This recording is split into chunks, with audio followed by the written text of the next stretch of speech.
Hello students, today's class for class 12th और हम exercise 13.3 का क्वेश्चन नंबर 9 डिस्कस कर रहे हैं। बेस थ्योरम पे बेस्ड है ये। क्या है question?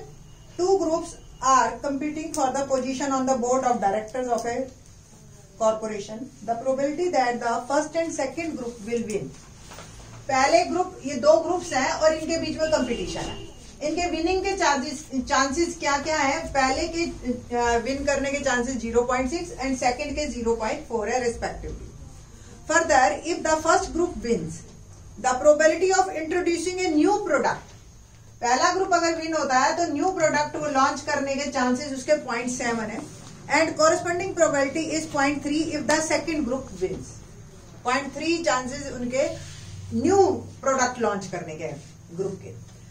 Find the probability that the new product introduced was by the second group. किसकी प्रोबेबिलिटी निकालनी है? कि सेकंड ग्रुप न्यू प्रोडक्ट जो है इंट्रोड्यूस करे, है ना? तो E1 और E2, E1 first group,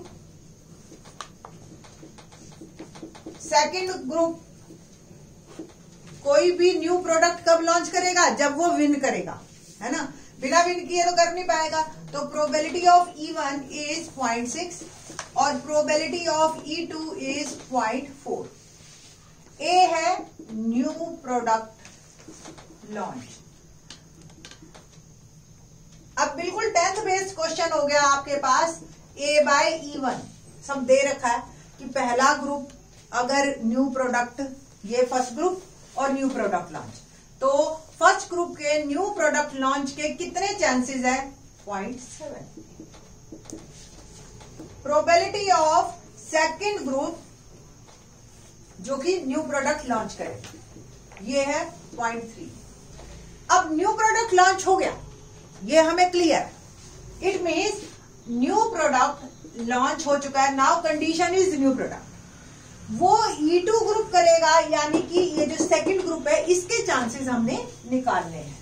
E2 पहले टोटल प्रोबेबिलिटी थ्योरम क्या थी? Probability of E1 into probability of A by E1 plus probability of E2 into probability of A by E2। और ये वाला पोर्शन फेवरेबल में भी चाहिए हमें, दैट्स वाई E2 वाला मैं फेवर में भी लिख देती।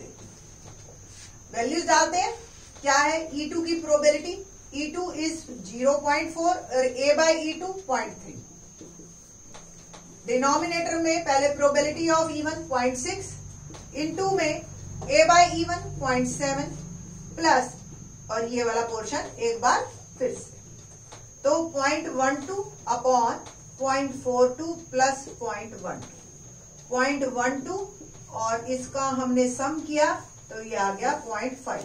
डेसिमल से डेसिमल कट कीजिए, 6 से काट दीजिए, 6 2 जा 12 और 6 9 जा 54। The answer is 2 by 9। Calculation आसान है, सब कुछ आसान है। सिर्फ और सिर्फ आपने पढ़ के ये जज करना है कि E1, E2 और A क्या है। सिंपलर वन, ठीक है जी।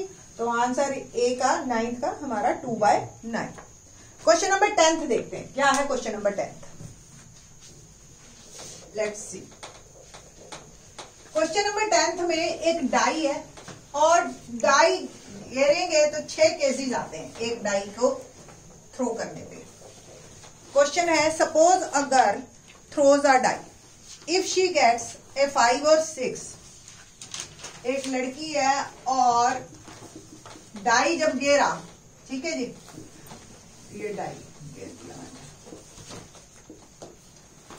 1 2 3 पॉइंट्स बनाए, ठीक है। तो या तो 5 6 आएगा या 1 2 3 4। 5 6 आया तो वो कॉइन को टॉस कर रही है, वो भी 3 टाइम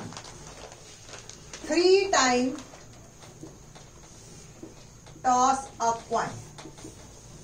और 1 2 3 4 आया, इफ शी गेट्स 1 2 3 और 4 she tosses a coin once, तब कॉइन एक ही बार होगा, कॉइन वंस, ठीक है। If she obtained exactly 1 head, एक ही हेड आया है, ये रिपोर्ट आई, what's the probability that she threw 1 2 3 और 4 विद द डाई। किसकी प्रोबेबिलिटी निकालनी है? 1 2 3 4 आए, E1 E2 ये बने हमारे। तो E1 5 6 comes out,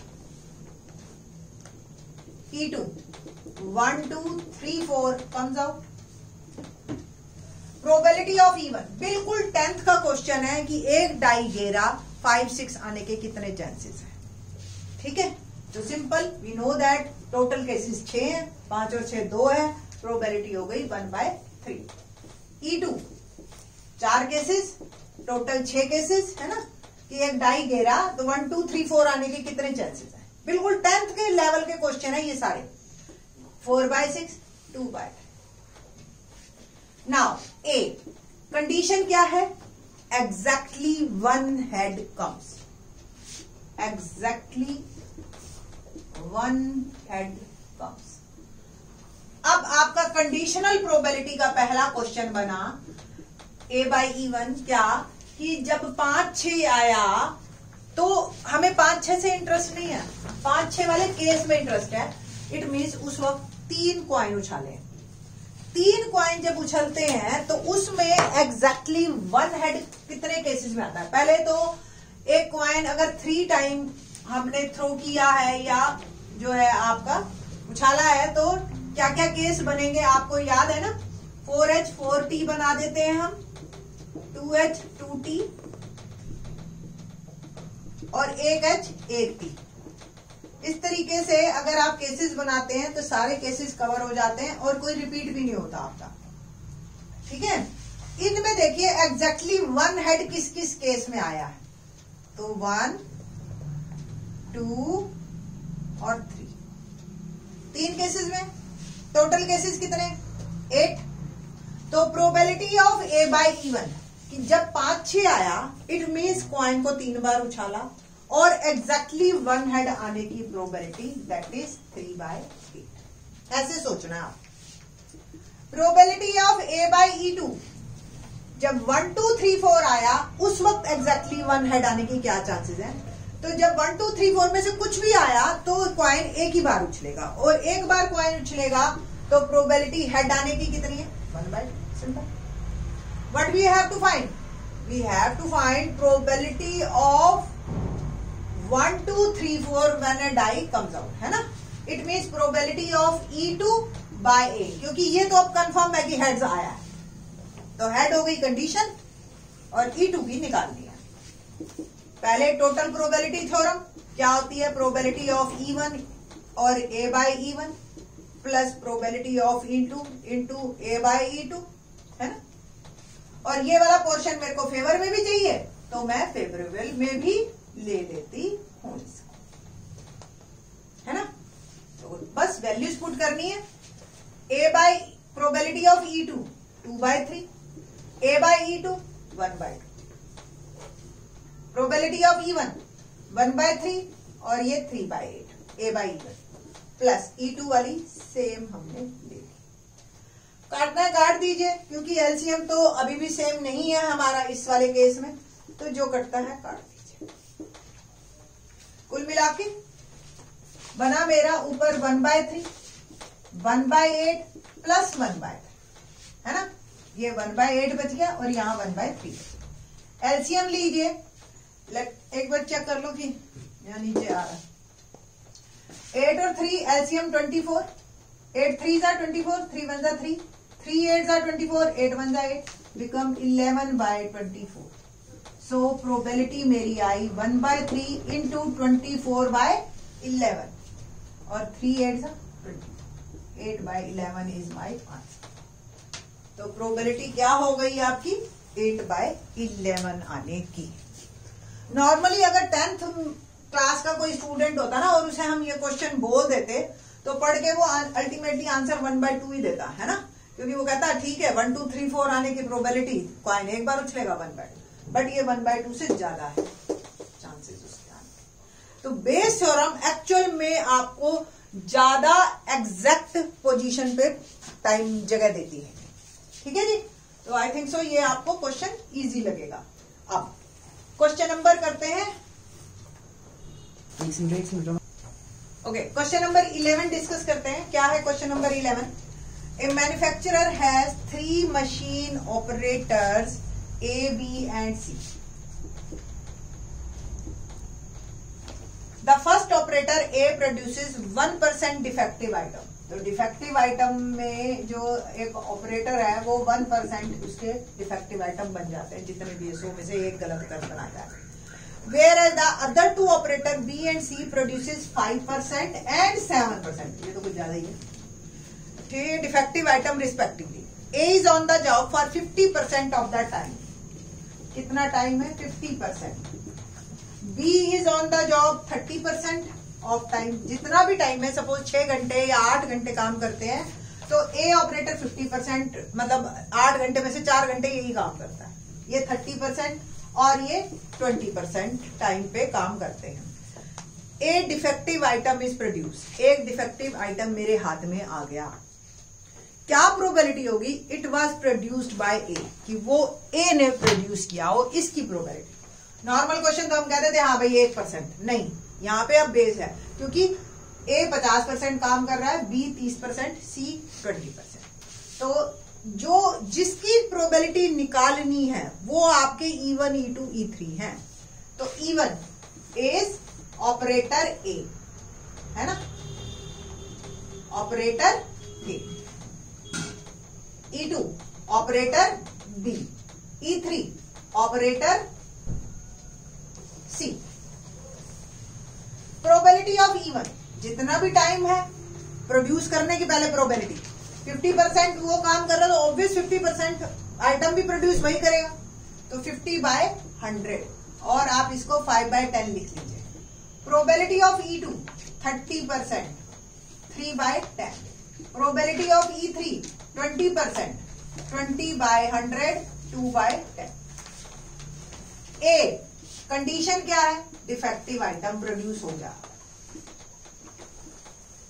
now probability of A by E1, यानी कि डिफेक्टिव आइटम की प्रोबेबिलिटी जब ए ने प्रोड्यूस किया। प्रोबेबिलिटी हमें ऑलरेडी दे रखी है 1/100, 1% का 100, ठीक है। Probability of A by E2, जब बी ऑपरेटर ने काम किया हो मशीन पर और डिफेक्टिव आइटम प्रोड्यूस होने के चांसेस हैं 5%, यानी कि 5/100।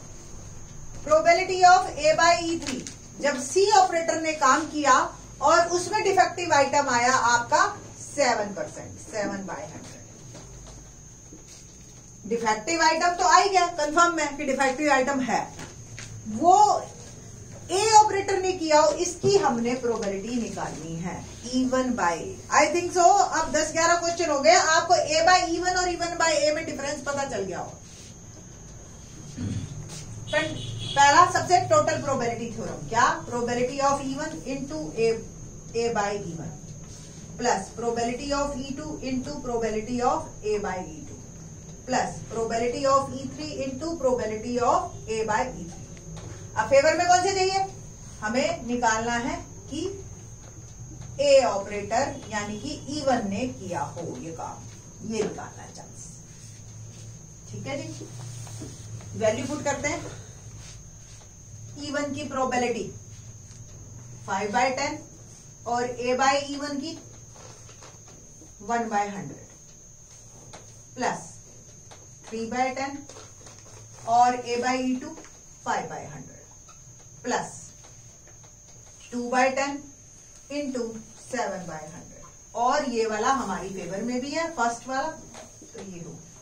अब देखिए डिनोमिनेटर सबका सेम है, इसलिए वो आपको सॉल्व करने की बहुत ज्यादा जरूरत नहीं है। 5/1000 न्यूमरेटर मेरा बन गया, 5/1000 पहला प्लस 15/1000, मैं कट किसी को भी नहीं कर रही, और 2 7 14/1000। इसका अगर हम सम करते हैं तो 15 और 5 20 और 14 34/1000, और इसको हम फर्दर सॉल्व करते हैं तो 5/1000 इंटू 1000/34, ये कैंसल, आंसर इज 5/34। तो कितने कम चांसेस हैं कि ए ऑपरेटर ने काम किया हो मशीन पे और हमारा जो है उसके डिफेक्टिव आइटम आने के चांसेस बहुत बहुत कम है। ठीक है जी, तो इस तरीके से ये आपका क्वेश्चन कंप्लीट होता है 5/34। क्वेश्चन नंबर 12 जो है ना नेक्स्ट, बहुत इंपॉर्टेंट है और 2 तरीके से होगा, बट बताएंगे इन द नेक्स्ट।